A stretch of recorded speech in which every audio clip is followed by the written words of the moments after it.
Serial Kitabut Tauhid bagian 51. Pelajaran dari kisah kematian Abu Talib.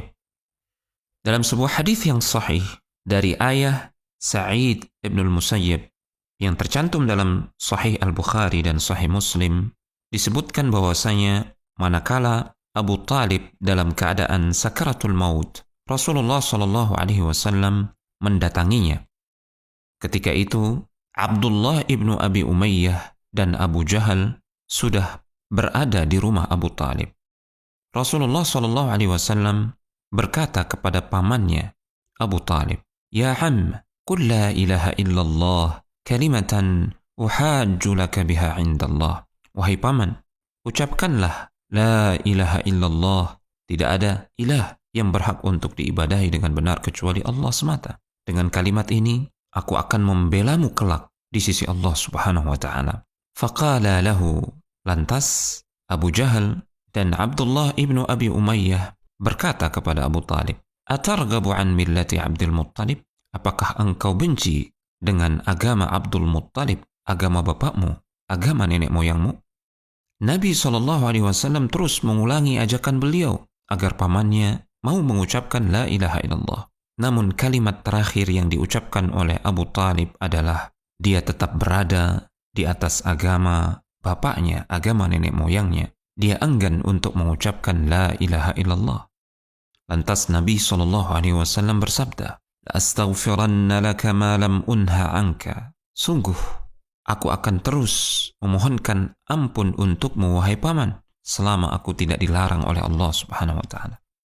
Maka Allah Subhanahu wa ta'ala menurunkan ayat dalam surat At-Taubah ayat 113. "Ma kana lin-nabiyyi wal-ladzina amanu ay yastaghfiru lil-musyrikin walau kanu uli qurba." Tidak sepatutnya bagi nabi dan orang-orang yang beriman memintakan ampun kepada Allah Subhanahu wa ta'ala bagi orang-orang musyrik walaupun orang-orang musyrik itu adalah kaum kerabatnya.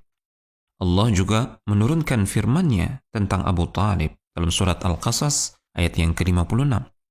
"Innaka la tahdi man ahbabta, walakinnallaha yahdi man yasha, wa huwa a'lamu bil muhtadin."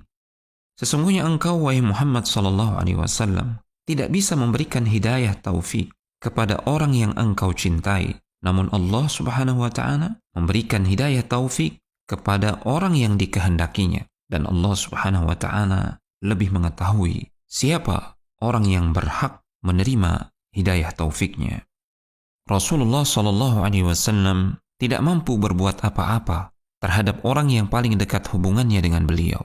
Ini menunjukkan bahwasanya menggantungkan hati kepada Nabi SAW dalam rangka meraih kemaslahatan atau keberuntungan baik di dunia maupun di akhirat, dan dalam rangka menolak kemudaratan adalah perkara yang batil, apalagi jika hati digantungkan kepada selain beliau SAW. Beberapa faedah yang bisa dipetik dari kisah ini adalah: pertama, boleh menjenguk orang musyrik yang sakit jika dengan itu bisa diharapkan keislamannya.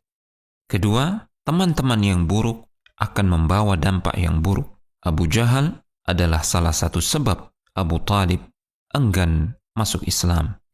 Ketiga, di dalam kisah ini terdapat tafsiran makna la ilaha illallah yang mengandung konsekuensi wajibnya kita meninggalkan peribadatan kepada berhala, kepada para wali dan orang-orang saleh, dan wajibnya kita mengesahkan Allah Subhanahu wa ta'ala dalam ibadah. Dan kaum musyrikin tahu betul akan makna la ilaha illallah ini, tahu betul akan konsekuensinya. Itulah yang menjadikan mereka menolak untuk mengucapkannya. Keempat, siapa yang mengucapkan la ilaha illallah dengan mengilmui maknanya dengan penuh keyakinan, maka dia masuk Islam.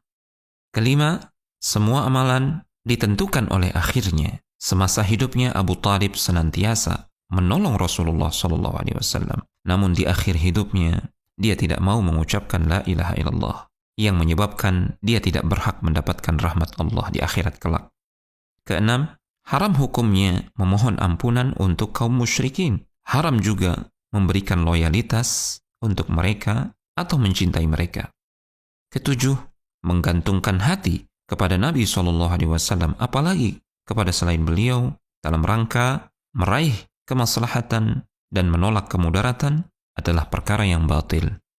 Kedelapan, kisah ini mengandung bantahan terhadap mereka yang menyangka bahwasanya Abu Talib mati di atas keislaman. Kesembilan, kisah ini memberikan pelajaran betapa bahayanya sikap taklid kepada nenek moyang, sehingga menjadikan ucapan mereka sebagai pegangan, sebagai hujjah dalam memutuskan segala perbedaan pendapat.